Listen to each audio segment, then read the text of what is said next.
প্রিয় ভাইরা, আজকে ৯ মুহররম, আগামীকাল ১০ মুহররম অর্থাৎ আশুরার দিন।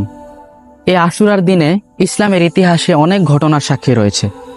এই আশুরার দিনেই কিন্তু আমাদের প্রিয় নবী হযরত মুসা আলাইহিস সালাম আল্লাহর রহমত এবং কুদরতিভাবে ফেরাউনের জুলুম থেকে মুক্তি পেয়েছিলেন।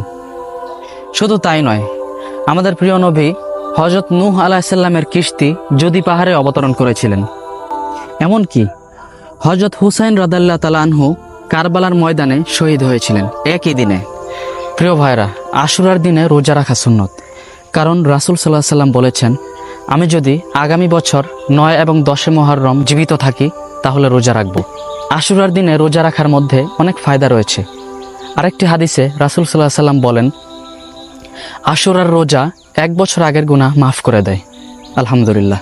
সুতরাং প্রিয় ভাইরা, আসুন আমরা আজকের দিনে বেশি বেশি রোজা রাখি এবং বেশি বেশি ইস্তেগফার পড়ি, আল্লাহর কাছে ক্ষমা চাই।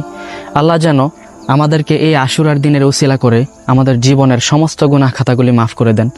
এবং শুধু আশুরার দিন নয়, আমরা যেন সারাটি বছর একই নিয়মে আল্লাহ তাআলার ইবাদত করতে পারি, সবসময় যেন ভালো পথে চলতে পারি।